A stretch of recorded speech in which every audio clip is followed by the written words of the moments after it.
स्वागत है आप सबका अभिलाषा हिंदी एकेडमी में। हम देख रहे थे एलटी ग्रेड की प्रैक्टिस सेट। इस क्रम में हम 7 प्रैक्टिस सेट लगा चुके हैं। 8वीं प्रैक्टिस सेट हमारी शुरू हो चुकी है और इसके पहले भाग में हम लोग 40 प्रश्नों तक देख चुके हैं 8वीं प्रैक्टिस सेट का। आज की कक्षा में हम 41वें प्रश्न से देखेंगे।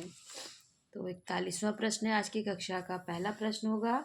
पर उससे पहले आप सभी से रिक्वेस्ट है, पहली बार चैनल पर आए हैं या अभी तक चैनल को सब्सक्राइब नहीं किया तो ज़रूर से ज़रूर लाइक शेयर सब्सक्राइब और कमेंट करना ना भूलें। तो चलिए शुरू करते हैं आज की कक्षा का पहला प्रश्न। विनय पत्रिका किस भक्ति काव्य परंपरा की रचना है? कृष्ण भक्ति काव्य परंपरा, राम भक्ति काव्य परंपरा, निर्गुण काव्य परंपरा या शिव भक्ति? तो विनय पत्रिका तुलसीदास की रचना है ये राम भक्ति काव्य परंपरा से संबंधित है। प्रेमचंद के निम्नलिखित उपन्यासों का रचना काल के अनुसार सिलसिलेवार लगाना है इनको आरोही क्रम में, यानी कि गबन, गोदान, सेवा सदन। इसमें सबसे पहले सेवा सदन होगा। ऑप्शन बी में ग पहले आएगा। सेवा सदन इसका प्रकाशन हुआ था 1918 में। उसके बाद गबन, इसका गबन का प्रकाशन हुआ था 1931 में। और गोदान सबसे इनकी अंतिम रचना है, अंतिम उपन्यास है गोदान। 1935 में इसका प्रकाशन हुआ था। तो ये क्रम सही होगा, सेवा सदन, गबन और गोदान। हिंदी की कितनी उपभाषाएं हैं? तो हिंदी की 5 उपभाषाएं और 18 बोलियां हैं। निम्नलिखित में से कौन भास द्वारा रचित नहीं है? मृच्छकटिकम, उरुभंग, दूतवाक्यम, मध्यम व्यायोग। तो इसमें से मृच्छकटिकम भास द्वारा रचित नहीं है, जबकि उरुभंग, दूतवाक्यम और मध्यम व्यायोग ये सभी भास की रचनाएं हैं। मृच्छकटिकम शूद्रक की रचना है। कबीर कानी राखी नहीं, नहीं वर्णाश्रम सठ दर्शनी। कबीर कानी राखी नहीं, वर्णाश्रम सठ दर्शनी किसने कहा है? तो ये कहा है नाभादास ने। अगला प्रश्न है, निम्न में से कौन उपन्यास एवं उपन्यासकार का युग्म सही नहीं है? महाभोज मन्नू भंडारी, आवा चित्रा मुदगल, तत्सम राजी सेठ और मुझे सूरज चाहिए सुरेंद्र वर्मा। तो मुझे सूरज चाहिए ये सही सुमेलित नहीं है, क्योंकि सुरेंद्र वर्मा के उपन्यास का नाम है मुझे चांद चाहिए। इसकी नायिका वर्षा वशिष्ठ है। ये भी प्रश्न पूछा जाता है। निम्नलिखित में से कौन सी पश्चिमी हिंदी में नहीं आती? कौन सी बोली पश्चिमी हिंदी में नहीं आती? बांगरू, बुंदेली, बघेली, कन्नौजी। तो इसमें से बघेली पश्चिमी हिंदी में नहीं आती, बघेली पूर्वी हिंदी की बोली है। अवधी, बघेली और छत्तीसगढ़ी। महोत्सव शब्द में कौन सी संधि है? तो महाधन उत्सव अर्थात महोत्सव, इसमें गुण संधि होगी। मीराबाई की रचनाओं में किस भाषा की छौक ज़्यादा पाई जाती है? हरियाणवी, मराठी, राजस्थानी या पंजाबी? तो मीराबाई की रचनाओं में राजस्थानी भाषा की छौक ज़्यादा पाई जाती है। राजस्थानी इनका जन्म भी हुआ था राजस्थान के मेड़ता में। ए लड़की किसकी रचना है? ए लड़की इसमें से कृष्णा सोबती की रचना है। केंद्रीय अनुवाद ब्यूरो संबंधित है शिक्षा मंत्रालय के अनुवाद विभाग से, गृह मंत्रालय के राजभाषा विभाग से, मानव संसाधन मंत्रालय से या प्राविधिक शिक्षा मंत्रालय से? तो केंद्रीय अनुवाद ब्यूरो गृह मंत्रालय के राजभाषा विभाग से संबंधित है। निम्नलिखित में नैज्य तत्पुरुष समास कौन सा है? रोगमुन नय तत्पुरुष, यानी जिसमें न का नहीं का भाव मिलता है, तो ऐसा इसमें केवल एक ही है, अभाव, यानी कि जिस भाव नहीं होना। नज तत्पुरुष इसी में, ऑप्शन सी में, अभाव में। दृष्टिकूट पदों की रचना किस कवि ने की है? तो दृष्टिकूट पद सूरदास की रचनाओं में हुआ है, दृष्टिकूट पद कहा जाता है। निम्नलिखित कहानियों का सही अनुक्रम कौन सा है? कफन, वापसी, पुरस्कार और राजा निर्बंसिया। तो इसमें सबसे पहले कहानी आएगी पुरस्कार, ये जयशंकर प्रसाद की है और 1936 में इसका प्रकाशन हुआ था। कफन फिर मुंशी प्रेमचंद की रचना है। मुंशी प्रेमचंद की अंतिम कहानी है ये। गोदान इनका अंतिम उपन्यास और कफन इनकी अंतिम कहानी मानी जाती है। इसका भी प्रकाशन वर्ष 1936 ही है और ये इनकी मृत्यु से बस कुछ महीने पहले प्रकाशित हुआ था। उसके बाद राजा निर्बंसिया, ये कमलेश्वर की कहानी है, 1937 में प्रकाशित हुई थी। उसके बाद वापसी, ये उषा प्रियंवदा की कहानी है जिसका प्रकाशन 1960 में हुआ था। कारक के भेद हैं। कारक की 8 भेद होते हैं। कर्ता ने कर्म को करण से संप्रदान के लिए, अपादान से संबंध का के की अपादान से, ये आप लोगों ने पढ़ा होगा। तो कारकों की संख्या 8 होती है। हरिणा हरिभ्याम हरि भी किस विभक्ति के एक वचन, द्विवचन और बहुवचन हैं? तो हरि हरि हरिम हरिणा हरे, तो हरिणा रूप तृतीया में आ जा रहा है, तृतीया, और हरि भी तृतीया में आता है, तो ये सब तृतीया में ये रूप बनेगा। हरिणा हरिभ्याम हरि भी तृतीया में बनेगा। हित 84 के रचयिता हैं। हित 84 हित हरिवंश की रचना है। अपादान कारक किस वाक्य में है? वृक्ष से पत्ते गिरते हैं, धोबी को धुलने के लिए कपड़े दो, उसकी गाय सुंदर है, वह फल खाता है। तो इसमें से अपादान कारक है वृक्ष से पत्ते गिरते हैं, अलग होने का भाव होगा।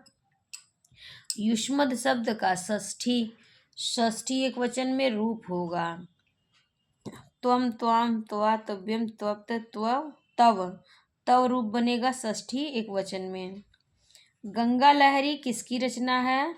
गंगा लहरी इसमें से पद्माकर की रचना है। झबरा कुत्ता प्रेमचंद की किस कहानी का पात्र है? पूस की रात का पात्र है झबरा कुत्ता। कवि का स्त्रीलिंग रूप होगा, कवि का स्त्रीलिंग होगा कवयित्री। ऑप्शन सी में दिया हुआ है और ये वर्तनी शुद्धि में भी बहुत ज़्यादा पूछा जाता है, कवयित्री। पठ धातु परस्मय पदी लृट लकार उत्तम पुरुष एक वचन का रूप होगा। तो प्रथम पुरुष, मध्यम पुरुष और उत्तम पुरुष। उत्तम पुरुष में एक वचन का देना है, देखना है। तो पठिष्यति, पठिष्यामि, पठिष्याव, पठिष्याम रूप होगा। एक वचन में पठिष्यामि रूप बनेगा, ऑप्शन डी में। सूरसागर में जगह जगह दृष्टिकूट वाले पद मिलते हैं, यह भी विद्यापति का अनुकरण है। सूरदास से संबंधित उक्त विचार किस आलोचक के हैं?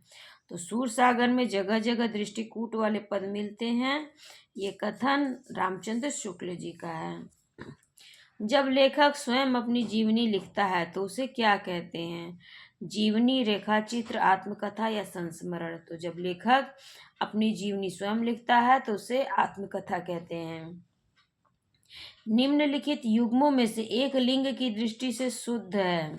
सम्राट, सम्राटनी, वीरांगने, वीरांगना, गोप, गोपिनी, सुलोचन, सुलोचना। तो इसमें से सुलोचन, सुलोचना रूप लिंग की युग्मों की दृष्टि से शुद्ध होगा, क्योंकि सम्राट का स्त्रीलिंग होगा साम्राज्ञी, और वीरांगना का पुल्लिंग शुद्ध होगा वीर, वीर वीरांगना, और गोप का स्त्रीलिंग रूप होगा गोपी, गोपियाँ या गोपी, और सुलोचन, सुलोचना, ये तो शुद्ध है ही। हस धातु के लट लंग लकार मध्यम पुरुष द्विवचन में रूप होगा। तो हस धातु लंग लकार इसमें से होता है भूतकाल, तो लंग अ से बनता है तो अहस्तम रूप बनेगा। हस धातु लंग लकार मध्यम पुरुष द्विवचन में अहस्तम रूप बनेगा। ब्रज भाषा के आधुनिक कालीन कवि हैं। ब्रज भाषा में आधुनिक काल में रचना करने वाले कवि जगन्नाथ दास रत्नाकर हैं। ये निम्नलिखित यात्रा साहित्य और उनके लेखकों को सुमेलित कीजिए। तो देखिए इसमें ठेले पर हिमालय धर्मवीर भारती का यात्रा साहित्य है। आखिरी चट्टान तक मोहन राकेश का। सुबह के रंग अमृत राय का, और पैरों में पंख बांध कर, और ये दूसरा है इनका उड़ते चलो, ये रामवृक्ष बेनीपुरी की का यात्रा साहित्य है। विद्यालय का सही संधि विच्छेद होगा विद्याधन आलय। ऑप्शन ए में ही दिया हुआ है सही संधि विच्छेद। कर्मणा यम विप्रयति सो अस्ति। कर्मणा यम विप्रयति सह संप्रदानम, ये पूरा सूत्र है तो ये कर्मणा यम विप्रयति मिलेगा संप्रदानम से। ऑप्शन सी में भारतेंदु के अनुसार हिंदी नई चाल में कब ढली? सन 1873 में कालचक्र की भूमिका में भारतेंदु ने लिखा हिंदी नई चाल में ढली, तो 1873 इसका उत्तर होगा। दंडी के काव्य शास्त्रीय ग्रंथ का नाम है, दंडी के काव्य शास्त्रीय ग्रंथ का नाम काव्यादर्श है। किस शब्द में विसर्ग संधि है? अहम धनकार, हिम धन आलय, दुह धन कर और उत धन लाश। तो दुह धन कर से दुष्कर बनेगा, अर्थात विसर्ग संधि दुष्कर में है।